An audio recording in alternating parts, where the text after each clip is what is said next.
And welcome back, everybody. We are on to Unit 5 already. And just as we've done so far in this first half of the semester, we're going to go through individual organizations so that as a future security manager, you understand what they do and how they support you and how you support them. And then we're going to try to fit them into the ESRM model. And then this week we have a discussion due and some reading due. And it's kind of an interesting discussion. There's no right or wrong answers. It's really your opinion about why you think certain things might work and not work in your future security practice as a security manager. So let's talk about information technology. And I know we have a number of people in the course who are cybersecurity majors. I hope you find this to be interesting and maybe a peek into what awaits you on the other side of that curtain when you start into those real jobs. So what do we hope to learn this week? Well, we're going to look at the basic functions of IT, or in some places it's called business technology, or some places just referred to as digital these days. So, you might work for the digital department or the IT department or the BT department. There are a number of names for it. It's all about the same thing. We're going to talk about how these functions might impact you as a security manager. When I say security manager, I do mean organizational, physical, industrial security manager. If you are a cybersecurity major, you probably have to hang up that hat and look at this through the eyes of the guy on the other side of the fence this week. But that's good to look through a lens of someone else and to get a perspective on how you are perceived in some cases. We're going to talk about convergence a little bit, and I'll define that in just a second. We're going to look at the physical risks that might be unique to the IT function, and there are many. I think that there is this misconception among some business leaders even that when we talk about security and IT, we're thinking about firewalls and we're thinking about passwords and we're thinking about things that are totally digital, and that is not the case necessarily. And then we're going to fit that IT department into our ESRM family and see how they can add value to your overall ESRM program, and a program that really protects against the risks that are unique and focused on your organization or business. In the first bullet point here, well, these are a few caveats. Okay, there are some limitations when we look at this. And the term "your mileage may vary." Some of you may remember big push in TV advertising on cars where they had to put the mileage that you expected for a while. I don't know if it's even a thing. It may just be in the fine print now, but it used to have to be a major thing in a car ad that this is what you would get in the city and this is what you would get on highway. And it always said your mileage may vary. I don't think anybody ever got that TV mileage because they were driving in optimal conditions on a flat road, no snow, under 40 miles an hour all the time. So your mileage may vary. In other words, you may see different things when you get out there. And that's true with all of the things we're studying here. Every organization is a little bit different. No two are built exactly the same. But what I want to give you is that overview so that you feel confident when you go in that you have the basics. We're looking at IT in this unit as an enabling function, not a core function. So I use Microsoft there. Any technology company that sells technology is their core business, right? If IT is your core business, if you are Cisco, if you are Hewlett-Packard, if you are Microsoft, technology is your core business. And those jobs in those companies could be coders and software developers, those types of jobs where the function of the company is IT. In our conversations, because there are many, many, many more companies out there that are not tech companies than are, even though you hear about the big, the FANG companies, if you will, the Facebook and Amazon and Netflix and Google, although Google is now Alphabet, you hear about those companies all the time. They make up a very small population of the available workplaces, if you will. So we're going to be looking at IT as an enabling function. Mostly those are jobs like making sure that the network is available and it's secure, and that you provision the different software and make sure it's loaded properly. Desk side support jobs, even things like printer teams, right? Those are very technical teams. They don't sound exciting, but actually they perform a huge function for our economy. And so we're looking at IT as an enabling function. So the companies that we're kind of talking about, and the job places we're talking about, are not the tech companies that many of you may want to work for. but they are the average company that has an IT department that is an enabling function. And then the term convergence, which we'll talk about in a second here, where your IT and your organizational security department, especially your cybersecurity and organizational, become one organization. You'll hear that talked about quite a bit when you get into the industry. It's not really as popular nor as frequent as you might read in journals and magazines. And I'll tell you why, and I'll give you my own personal feeling on it, which may not jive with what your other professors in both the organizational and the computer science department may feel about convergence. But I have my own feeling about it as someone who's worked in the industry, and I'll share that with you. And again, your mileage may vary, and that will be just my opinion.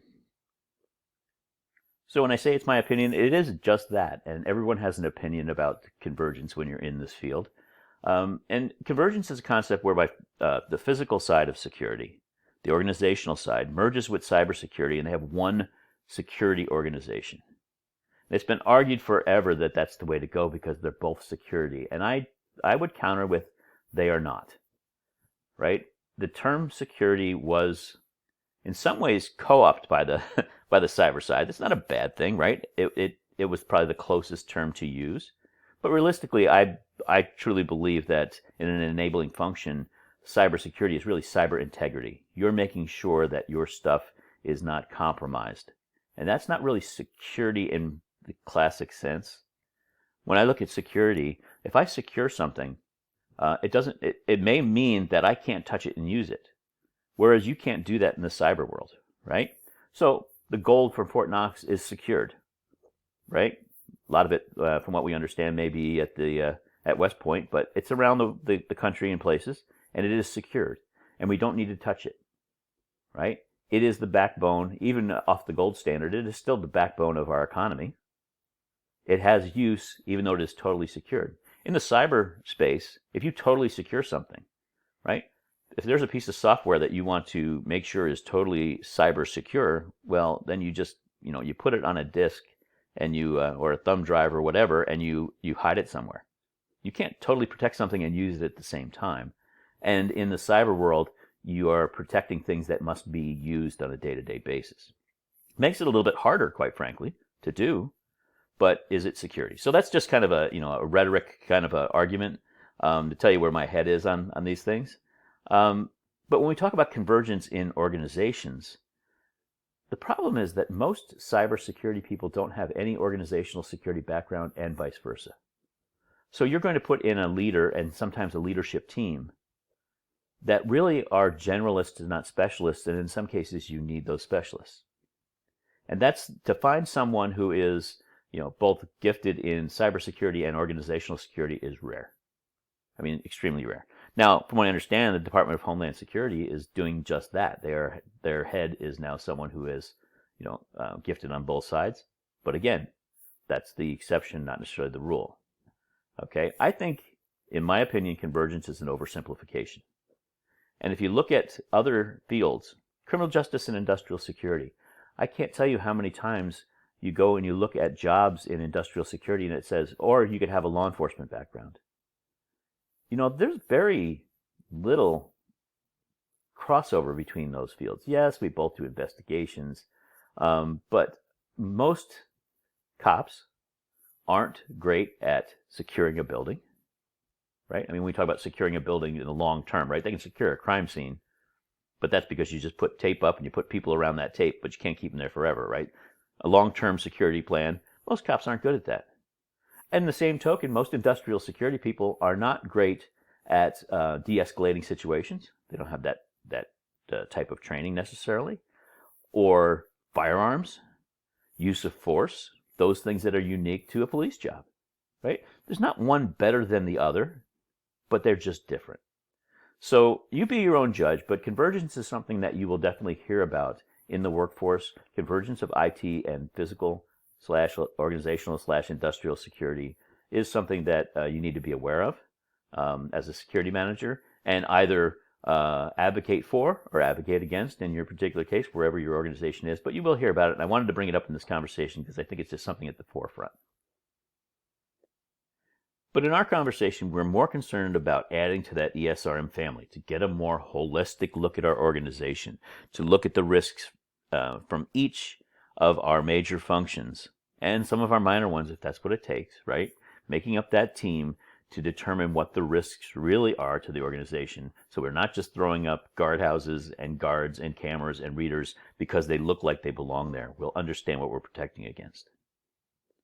So again, generally, in an enabling function IT scenario, your IT department would be responsible for network architecture and availability. We're talking about the logical network, the computer network, right?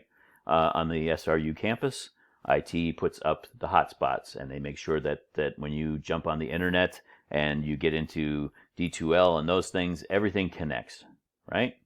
They do digital device provisioning. That may be laptops, that may be printers, that may be scanners, that may be cell phones, tablets, all of those things. The planning and provisioning of those devices is part of the IT function. Software, firmware, vetting, and assurance, again, that is more the cybersecurity realm, making sure that you are not introducing things, and they have a gatekeeper, if you will. You can't just find some software you found on the internet at most companies, download it to your company computer and say, wow, this is really cool. I will give you a horror story from just recently. I asked sites around the globe to send me a certain type of information. It happened to be personal and protected information, so there were some places that couldn't provide it, but those that could, I asked them to provide it under a certain format. And one came in a file share that was pulled off the internet. You know, most companies use Dropbox, Box, Teams now, different formats for sending large files securely to each other. But somehow this particular person was able to download this off the internet free, which is always a red flag. If it's free on the internet, then there's something attached to it, either advertising if you're lucky or malware if you're not. But he sent these files in this rogue file share, and immediately we just blasted them away and got that off the network. But somebody missed it, right? There was something that allowed, one of his permissions allowed him to do that. And that's very important because that's how you get viruses on a network. And when you have a big network, that's a problem. IT capital planning. So project management, if the network needs to be replaced, if you need a new backbone, that's a huge IT component and a huge capital component. But even the smaller ones, and when we say IT capital project management, you'll see how that fits into your capital plan as well, because many of the things that physical security people use today reside on a network that belongs to IT. Process automation is one that people tend to forget about, but the machines of the past used to run on pulleys and dials where you set things to certain tolerances. Now they're all computer driven, and process automation, almost everything you can put your hands on today has had some form of computer automation attached to it to produce it, right? From the water bottle, plastic water bottle, to the television set, to the laptop or tablet or phone you're watching this lecture on. Every bit of it has had some form of process to make the physical device, to make the physical product that is computer driven, right? That is why we have better quality, because computers don't make mistakes. They don't set the dial slightly less or slightly more each time. That's why we have more uniformity and better quality in products, quite frankly. And then, of course, cybersecurity, or as I argued, digital integrity. And again, the cybersecurity guys, I hope that this is not looking like a slam. It is not at all. I work very well with cybersecurity people, and I think they're great. But I think we do different things. And understanding that those swim lanes sometimes need to be separate, I think, is an important tool that you take to the workplace. So those are the basic functions of an enabling IT department. Some have more, some have less. Some of these go to other people in some organizations. Sometimes you take on more. But those are the basic functions, and I want to talk about how those basic functions work and then how they fit with us. So as we go through these basic functions, I want you to think about shared risks between physical security, and I'll call it physical security. It really is organizational, industrial, physical personnel, the non-cyber side, right? And IT, and those are plenty, right? There are plenty of shared risks, and there are plenty of shared mitigations. And then I also want you to think of IT as a partner when you talk about investigations, systems, monitoring, those things. How you might have not only shared risks and shared mitigations, but some shared functions that will offer you some cost savings, some time savings, and some work savings. So, start to make that list as we go through on the shared risks and shared mitigations. I think you're getting very skilled at that. But in this particular unit with IT, they are very evident and they are plenty. So network architecture and availability. So new construction is a no-brainer. You're building a new building, right? You're adding on to a manufacturing plant, or you are totally renovating a research or a commercial building. IT is going to be responsible for ensuring the communications, the voice data networks are right-sized. Okay? You don't want to put in a network that could run NASA in an insurance sales office. Okay? They use a fair amount of data, but nothing compared to NORAD, right? I mean, you have to right-size things. Overkill never sells, mainly because it's too expensive. So IT is responsible for planning and installing and right-sizing networks in our facilities. Okay, they're also responsible for the uptime on those networks. So networks go down, right? They're like anything else. Wires break. I've seen networks break outside of data centers because someone with a backhoe just happened to hit the wrong spot and hit a major cable, right? The uptime on those networks and what comes back online first is really something that the continuity plan of IT determines. So if you happen to be working at a hospital, I would venture to say that any computer equipment that operates medical devices like infusion pumps and heart monitors and iron lungs, if those things still exist. I'm not a medical guy, but those things that are direct patient critical, those would be in the continuity plan that IT writes. The first things they bring back online if the network goes down. Last things might be, I don't know, the lighting in the cafeteria, right? The research library's outlets, right? Most hospitals have a small research library of sorts where doctors can go and look stuff up. So they make that continuity plan. And then networks need power, right? So what stays up and running if the power gets cut from the outside, right? Most buildings don't have 100% generated power. Some data centers, big server farms, if you will, have that capability, but the offices around them, that surround that center function, they don't normally have backup power. It's just too expensive to run generators, especially if you have a wide outage of power somewhere. You're relying on fuel, normally diesel fuel, to run generators, right? Very few places have industrial natural gas generators. Those are hugely expensive. One for my house is $10,000. I can imagine what it would be to run an Amazon Web Services data farm, right? It would be hugely expensive. So they run off diesel fuel. And if there's a countywide or a statewide power outage, right? Countywide power outages are not uncommon. Big storms hit everywhere. You're sharing the availability of diesel fuel with other people. So you want to conserve what you have and make it last. So you determine what power comes on and what power doesn't. And IT normally makes those determinations too when it comes to the operation of networks and the availability of things. So I want you to think about some of those and think about some of the shared risks and some of the shared mitigations along those lines, and we'll talk about a few. So next we'll talk about digital device provisioning, right? The maintenance, planning of digital devices. When I talk about digital devices, I'm talking about end user devices. So laptops, desk phones, cell phones, printers, monitors, right? Those types of things. Think about how expensive and how confusing it would be if everybody had what they wanted when it comes to these devices. I happen to work off an Apple laptop. I have a Windows-based laptop as well. My whole family is pretty much Apple, although my daughter uses a Chromebook, right? So, if we had an IT department here, and if there was a problem and they needed to come and work on somebody's laptop, can you imagine the training you'd have to work on all those different operating systems and all those different types of devices? Can you imagine if you went to buy cell phones for everybody, and if you go to Apple and you say, I need a cell phone for all 10,000 of my employees, I want iPhone 10s, and I want these features on them, and I want them all in the color black, you're going to get a sweet deal on those.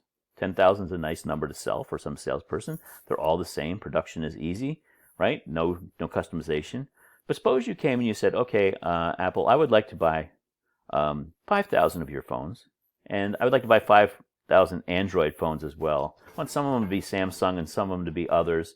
And Apple, some of them need to be iPhone 10s and some of them need to be 8s, and I want some of them to be the plus sizes, right? The X's, and I want others to be the smaller sizes. And I need some in pink, and I need some in white. So you're going to pay original retail for those things. So from a cost perspective, and from a maintenance perspective, you need to make sure that you have a standard, right, at your company.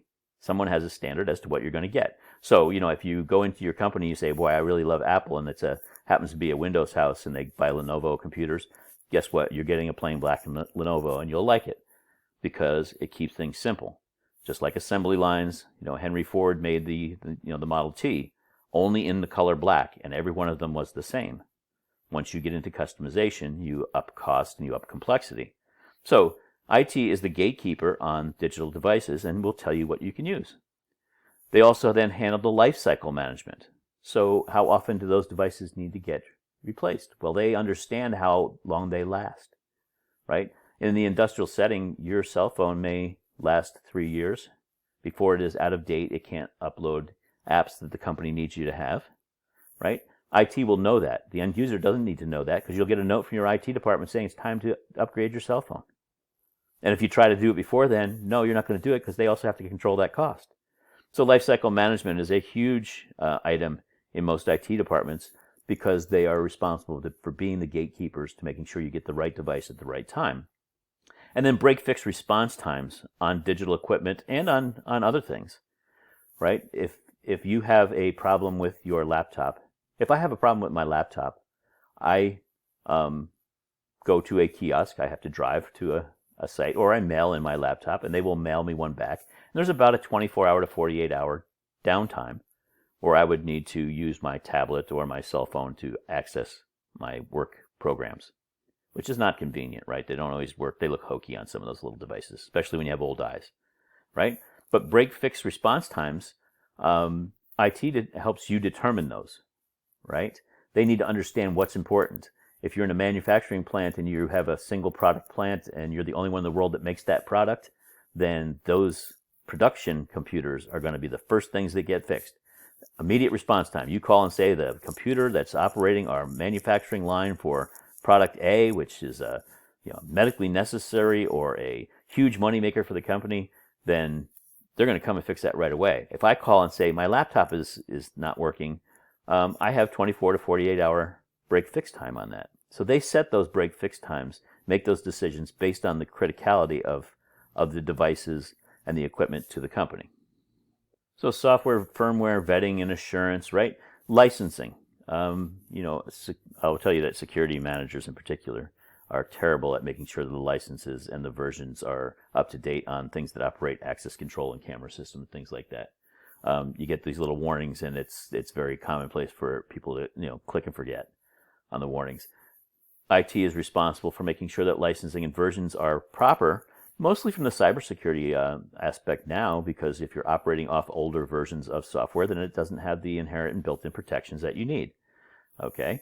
One of the other things that in big companies you'll find is that I buy a piece of software, or I find one that I need to do my job, and I get it vetted and I purchase it and it gets installed, and then someone else buys one very, very similar to it, but from a different manufacturer. IT, again, is the gatekeeper on that to make sure that an organization doesn't own 3 different types of spreadsheet products, right?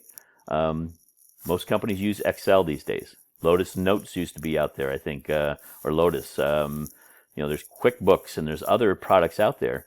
Can you imagine if you had financial information coming across all 3 of those platforms which don't always meld well?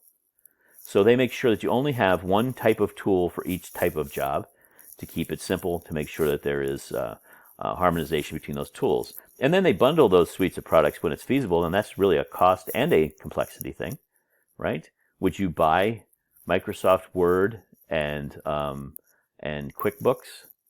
Most likely not. If you're going to buy Word, then you're probably going to buy Excel for your organization, and you're going to have OneNote, you're going to have Teams. You're going to bundle those together for simplicity, and you know that they then work together if you need them to. So again, IT is a gatekeeper on much of what we do in a digital world in most organizations. IT capital project management, pretty simple. Long-term spending on the infrastructure, making sure that your network is not working like a network of 1985, but they need to understand, how often that needs to be dusted off, how often and when to do upgrades, and do you do it in a phased approach where you're doing it building by building on a large campus, or do you shut your company down for a week while you rip the network out? Putting in new network components and upgrading networks is a very complex thing. Normally you're running parallel systems so that everybody can keep working, right? And planning the capital, the money it takes to do that, it's much more expensive. It's easy to shut down someplace, not easy, but easier to shut down someplace, rip out everything and put it in. Think of your home, right? Your home or your apartment. If the landlord or your parents or wherever you happen to live said, okay, here's some money, go live someplace else for a week, make it the Bahamas, right? And when you come back, we'll have ripped out all of the wiring in the house and put in new wiring because it's time to update the electrical here. Okay, you do that. But that's not going to happen, right? Normally when that happens, an electrician's coming in and room by room, they are changing the electric over from one panel to another, and you're living in the house and you have some inconvenience. Well, in a business, you try to limit that inconvenience, and that costs money to do that. So they plan for those projects. And then most important to you is coordination of other functions that have an IT need for major projects. So if you put in a camera system, it's probably going to run, and those of you who've taken my physical security class understand that most camera systems run on the production network of a building, right? They don't have their own backbone anymore. You're not running coax cable from camera back to a VCR like you did in the old days, right? Everything is plug and play on the network. It uses the network wiring and goes to a network recording device. It costs money to do that. So when you have projects, they will coordinate the IT spend that it takes to make those projects come to fruition. A big portion of IT function deals with helping other organizations plan their capital for their digitally related projects. Okay? In process automation, very simply, most processes in manufacturing especially are driven by computers. Could be tied to a server that has a program on it, or just running off a laptop. It's making that saw work, it's making that drill work, it's making that polisher, that labeler, whatever that happens to be, it's done through an automated process, and IT is responsible for making sure those processes are in place and working. Also includes facility support, and most people forget this, and for those of you in computer science that have an interest in engineering, regular civil engineering type functions and facilities management, facility support, building automation systems have come a long way. I mean, you don't set your thermostat anymore, right? The thermostat sets itself. It has sensors and it says when it's too hot and it's too cold, and it does its stuff, right? Lighting systems are PoE lighting systems, power over Ethernet lighting systems these days, so that you can monitor when a light goes out and you can do proactive maintenance. Building automation systems are huge, and they are very huge for security purposes because things like lighting are very important to security, right? Physical security of a building, if that building is completely dark, is awful hard to do. So building automation support is a big IT function in many places, and in many times the security person can co-opt off of those systems as well. And last but certainly not least, cybersecurity or digital integrity, right? The firewalls that protect our information, password protections, access and identity management really is what that is. And the access and identity management features in IT are huge. They really want to understand that you are who you say you are when you're coming into a network. When you physically go into a building, I can have a guard there that checks your identification, that matches your picture with you, that even in some cases you give a fingerprint scan and we match that up with a previous sample that you've given to make sure you are you. In computer programs, that's not necessarily possible. Access and identity management comes from ensuring that you are you by asking you additional questions like two-factor authentication, right? When you try to sign into someplace and it says, are you a robot? And you have to tell them how many streetlights are in a picture. Or when you sign on, they send you a code to your cell phone and you put that code in. So they have a general way to see who you are, right? Very important IT function there. Penetration testing, I won't go a lot into penetration testing, but simply it's a way of testing and attacking software and networks to see if you can get in, see if you can find back doors to get into these things. We have all these firewalls and protections on our networks, but there's always a hole somewhere, and they try to exploit that through penetration testing to know then whether or not that is a vulnerability. And then virus and cyber attack monitoring is the other side of that coin. Not only do you want to make sure that people can't get in, but you want to see how they're trying to get in, and that they may be trying to get in, and what they're trying to get in to do. So you monitor activity going on. And then cybersecurity awareness, something that nobody really thinks about, but is a huge component of IT work, and that is making people aware that the way they act online is important to their own security. If you can get people to practice good security hygiene, then your problems go way down on both sides of the coin, right? If I can get people to not let somebody in a door, right? If I'm the physical security manager and I say no piggybacking at the door, you run your badge and you go in and you make the next person run their badge, and if I can train people to do that, then I have cut way down on the possibility that an outsider is going to piggyback and get into my building.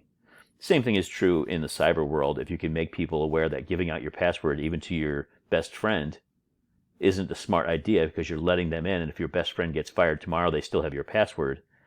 That cybersecurity awareness and security awareness in general is a huge component of any business, and IT has their function on the cyber side. So I've been rambling on for about a half an hour, and I'm hoping that you've been taking some notes and thinking about, how can you what are some of the shared risks, and what would you do in a shared way to mitigate those risks, right? What are the opportunities? Okay.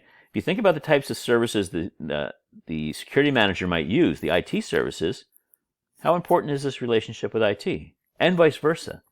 And what do you need to do to make sure that this relationship is nurtured and it's a strong one so that you can both benefit from it? So I'm not going to go through every one of those IT functions, but I did pick out two. So let's start with network architecture and availability. We know in new construction, IT is responsible for ensuring the right size of those voice and data networks.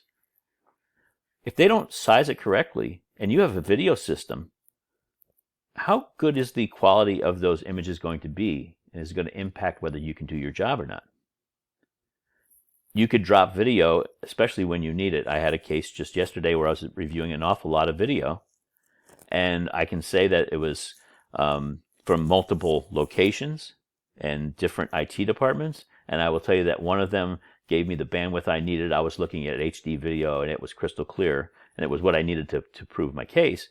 But the other one I had was grainy, like old bank film you see on TV, where you can't tell anybody from anybody else. And it was directly related because the settings on the NVRs the settings on the recording devices were the same. It was directly related to the quality of the network that they were on. So if it's not sized right, you suffer, right? So there is a shared risk. IT is going to get blamed because they didn't give you enough bandwidth, and you're going to get a lousy product back on your video for investigative purposes. There's a shared risk. Right? Could the surveillance that I'm looking at be a data center? Well, data centers have cameras in them normally, right? You want to make sure that no one is doing anything nefarious in your data center and messing with your computer servers. So the problem that the bad or poorly designed network may create could come back to haunt IT themselves, right? So now there's a shared risk that really skews to the IT side. We need to know who was in there messing with that server. They shut our production down, and you go in, you say, well, based on the camera footage, I know that there was a blob there because the network is not robust enough to give me anything better than that, and it kept dropping out, right? So, IT could take the flak for slow networks, and we're hogging the bandwidth. Is there a shared risk and potentially shared mitigation, right? Discussing what we would do ahead of time before the network goes in and what our needs are? Heck yes. The uptime on the networks, right? When network outages happen, people sometimes misbehave in the cyber world. Let me explain that. Back a long time ago, back in, the ancient dark ages of the 1990s maybe, and early 2000s, we did not have robust wireless networks in most buildings, right? It was still, you plugged into an Ethernet cable on a desktop computer, right? You weren't going wireless on your laptop as you are today in most places. And most homes didn't have a wireless network, right? You plugged in. Well, when wireless networks came out, or even while they were coming out, people got used to them. And if the wireless network went down, which they did quite often in the early days, people would set up their own rogue networks. Anything from now you would potentially use your cell phone for a hotspot. And if it's a company cell phone, it's probably protected. But if you're using your own personal one, that's a problem, right? Company email goes down, and so you start using Gmail to send confidential documents. That's a problem. Back in the old days, people would set up their own wireless networks as backups using, of all things, Pringles cans because they made great antennas, right? And that's a problem, right? Because they're not protected networks, and somebody outside could tap into that Pringles can network and read all your data. So there is definitely a risk, right? It's a risk to physical security because we have devices.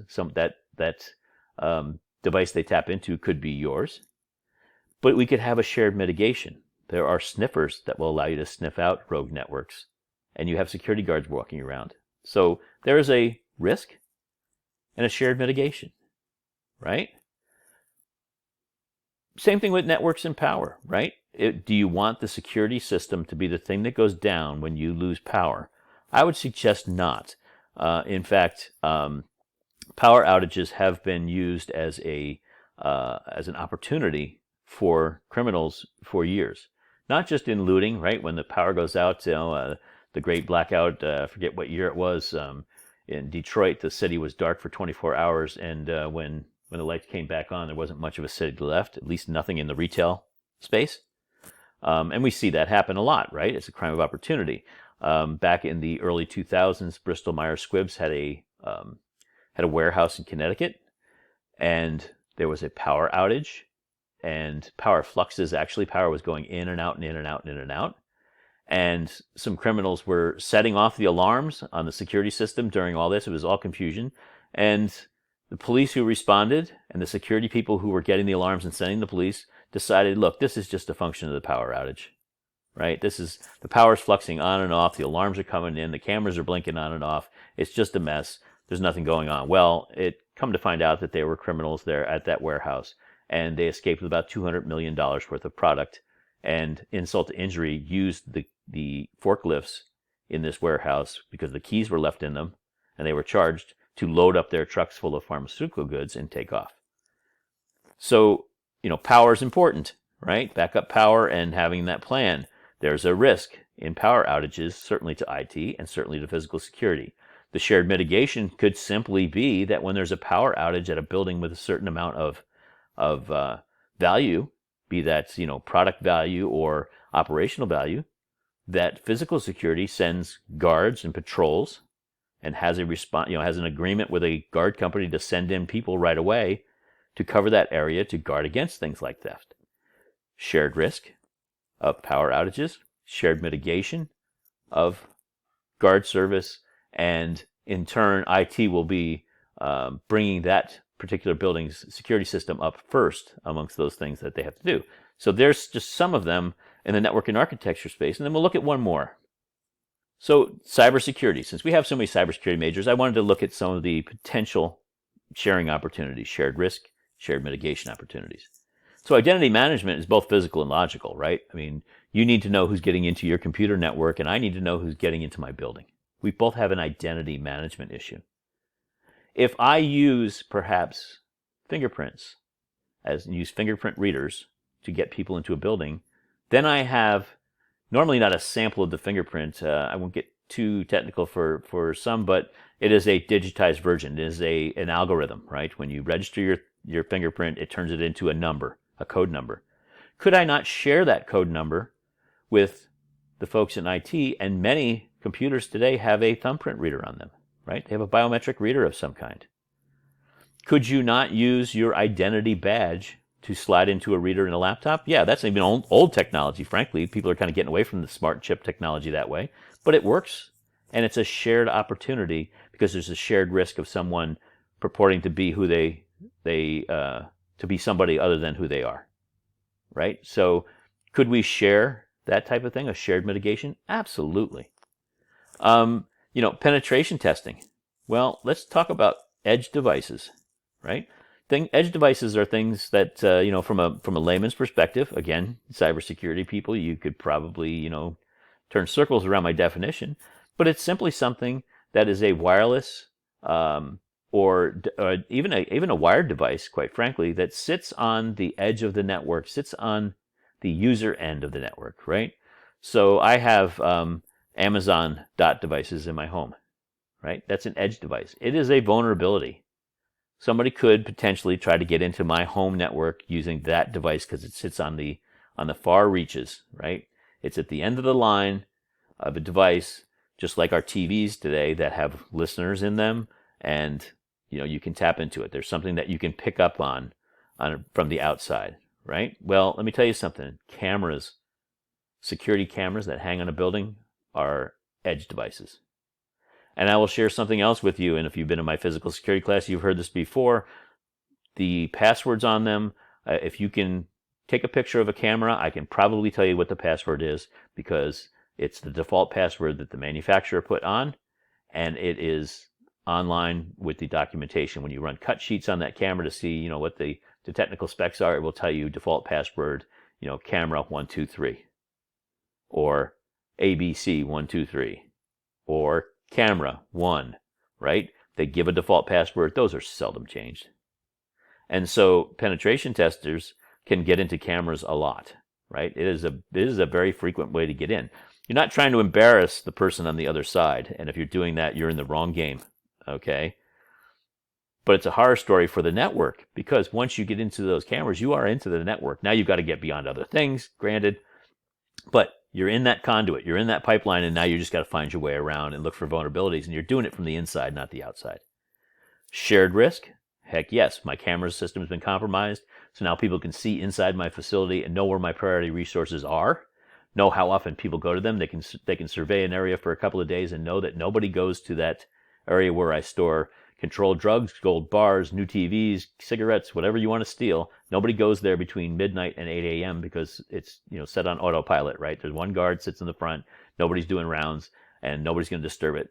Now I know on camera, and then I can also use the camera system to watch from the outside to know when the guard may be coming, and I can alert my person inside with a cell phone just saying, okay, get out, they're on their way, right? Definitely a risk. Shared mitigation. Putting a program onto those cameras that automatically generates a password change. There are cloud services that do that. IT can suggest that to a security manager, and now we have cleaned up both that edge device vulnerability that IT has to worry about, right? Because it's a conduit into the network, and we've cleaned up the whole security problem with camera security.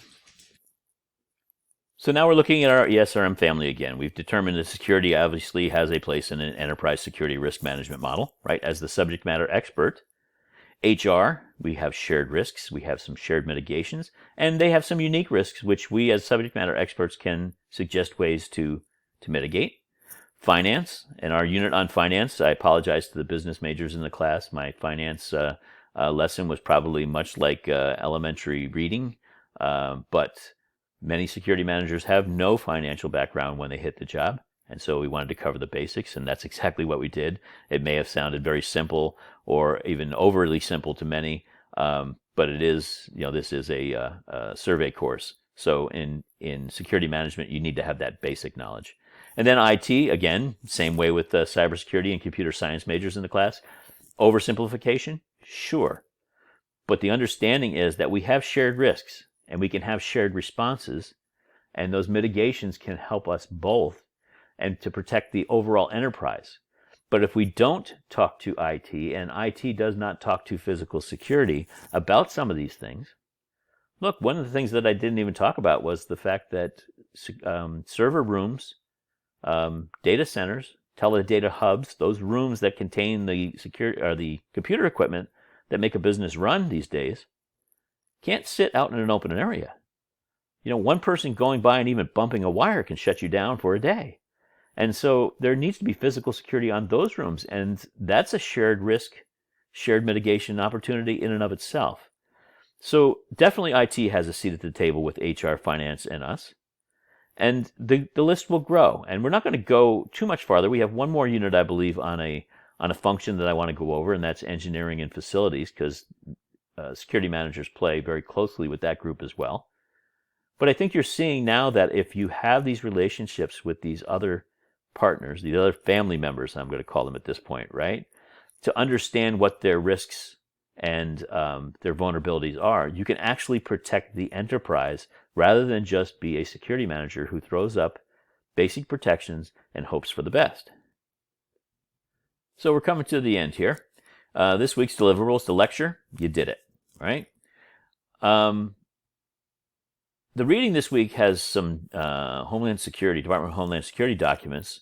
They really are ESRM, I'll call it undercover, right? They're not calling it that, but in many ways it is, with a bit of a twist on it. And we're going to have a discussion this week, and it's a true academic discussion, which means there's no right or wrong answer. It's your opinion, but you have to be able to support your opinion, right? Discussions due Thursday at 5 p.m. I'm going to try to put that in the calendar, but D2L is squirrely about that, putting things in the calendar unless they're assigned to a grade or an actual stop. And I can't have you write the discussion, have it stop on Thursday, then reopen it to put in discussions. So it's going to say your discussion is due at Sunday at midnight. That's true with the responses, but the initial post is due Thursday at 5 p.m. And I'm going to try as much as I can to remind people, but I've noticed that that people have trouble with that. Your discussions are always going to be due on Thursday at 5, your initial discussion, so that there's a couple of days for people who, frankly, don't care to work on the weekend, and I'm not going to force anyone to work on the weekend if that's not what they do, right? Everybody needs their downtime. They want to get their work done. They need to have time to get in and do their responses as well. And I think that's fair to everybody. So this true academic discussion is just a little different, and it's something that that'll make you think. So what you're going to read about in the DHS documents is a facility security committee model, and essentially it is ESRM in a form where the different functions, and they set the functions, right? Who's coming to this committee table, and there is an open discussion about the true risks to a facility that DHS has. Now, DHS has facilities all over the world, and the risks are different all over the world. The risk in their office in Grand Rapids, Michigan is totally different than their risk in Detroit, mainly because of the protest activities that are happening now. Grand Rapids is not notorious for protests, although we have had some, but Detroit is notorious for protests, and frankly, this go-round in the last year or so, they've been less violent and less impactful, but they would need different physical security protections at one building versus another. Again, think about the Western Pennsylvania DHS office, I'm sure there is one, versus the one in Philly. Different protections, different threats, different vulnerabilities based on population, based on all different things, right? DHS forms these committees and brings people in. Now, one of the things that I want you to note when you read the article is how they determine what risks are important. And that is done by vote. That, to me, is a vulnerability in and of itself. And I'll tell you why. If I'm the security manager and I rely more on IT than I do on HR for things, because of the typical organization I have, then I am likely to yield to the IT person's whims, right? What they want is what I want because I need them for certain things. It's a forced cooperation model, which is in some ways good, but it also has some vulnerabilities because it's a vote. And the security manager, as the subject matter expert, may understand how I can take a single set of risks and put one mitigation in place and solve them. And collectively, I've covered a big hole, right? Because it's a little problem for everybody, and I just fixed it with one mitigation. But if it's not voted on that way, then I may spend my time doing things that are less impactful. And so, is it easy to miss big risks and favor those? Maybe.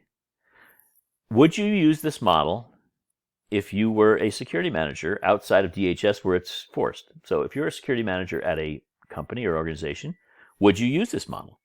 There are some advantages and disadvantages, and if not, what type of model would you use? I usually do this discussion later after we do the unit on engineering and facilities, which is a powerful player and handles a lot of capital, right?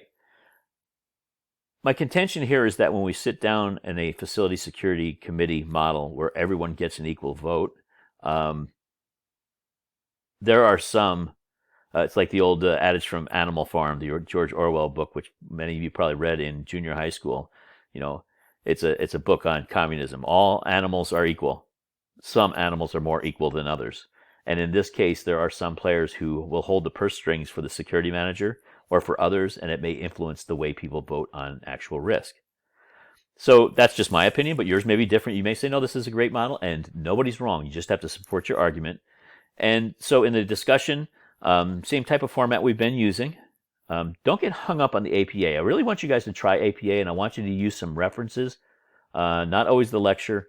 The reading obviously will be a reference in this, right? The DHS article needs to be cited because you're going to be using it as the basis for your discussion. Practice writing some of those references, right? Don't worry about a cover page. Don't worry about headers and footers. You can't really do that in D2L. But proper paragraphs, separate your thoughts, use some references and cite them in the text, and then cite and use your reference at the end. That's what I'm really looking for from you in that. So this will be an open discussion, but it will require some thought. When you do your responses for this discussion, I want you to find somebody who disagreed with what you said, somebody whose opinion is different than yours. Again, these are mostly opinions. I think that we should have a pure physical security committee model at any business because it allows everyone to have an equal voice. Or I believe that the facility security committee model is flawed because some players have more influence over other players based on finances, based on the way they support them, and that may influence votes. I think it's doesn't work because the security manager has very little say in what in the ranking of risks, which in the pure ESRM model is a security function. So there are many arguments, and there are 20, 30 more. Right? It's okay to disagree. You need to learn to do it respectfully. So these are real discussions saying, yeah, I totally agree with you. I think you did a great job. I especially like when you said XYZ. Not going to cut it because this time you have to find somebody, right, who disagreed with you, and you have to tell them why you said what you said and why you think what they said may not be the best answer. And then you need to learn to do that in a very collegial and friendly and respectful way, and then you respond in the same way. So there it is. As a security manager, working with IT is hugely important, just as it is with HR and finance. And next week we'll talk a little bit about engineering and facilities. Huge opportunities, huge information that can come from these partners, and especially the opportunity to find out what the risks may be, whether they're shared by others, which makes them even more impactful to the business, and then figuring out a way to mitigate those risks, hopefully with less activities, right? That shared mitigation. If you can find one thing that solves two people's problems, that's a big bonus, right? But in the ESRM model, as a security manager, and security management for us this first half of the semester is all about enterprise security risk management and how we work with others and how we learn what others do. I think that this is a great opportunity to stop and say, okay, what models are out there? And that's what we're going to do in the discussion. So I hope you found that to be helpful. Call, text, write, email if you want to discuss anything about the course. Anything. Places where you think it could be improved. Places where you think it's good and we shouldn't make any changes. I want to hear from people as we go along. I can't make this a better course for you if I don't have some really quick feedback. At the end of the semester, it's great, and I try to incorporate those things at the end of the semester, but it's too late for you at the end of the semester, so speak up now if you think something ought to be changed. If you are missing assignments, and there are a number of people who are missing assignments, look, it's not too late to get back on the horse, right? But if you wait till after the midterm, it gets progressively harder to do anything about that. If you are missing an assignment, now's the time to discuss a plan for that. The plan may be, let's let it go, right? There are some people who are missing assignments, and I have had discussions with them and said, let's let the assignment go for now. And if at the end of the semester, doing that assignment, you're going to take a hit for it being late anyway, and that hit's not going to change. If doing that assignment, calculating in the hit you'll take for being late, makes a difference between an A and a B, or B and a C, or C and a D, then by all means, we'll do it then. If it's not going to make a difference numerically, then maybe you want to just say, look, I'll take that hit, that zero, because mathematically it's not going to help me. Academically, sure, I want you to do all of your work. I mean, that's a given. But let's be realistic about it. But if you are missing assignments, we need to discuss a plan now. You can't come back to me at the end of the semester, say, well, I missed assignment number 2, Dr. Wisniewski, so I'd like to turn that in now and take the hit. If we haven't discussed it, that's not an option. We need to have that plan set so that we both know that may be coming. So now's the time to have those conversations. And I am open to those conversations. With that, we're at 55 minutes. I've gone way too long. Have a great week. I'm really looking forward to the discussions this week. And I'm really looking forward to seeing your opinion about how the Facility Security Committee in the government works and how you think it may be improved. Have a great week, everybody.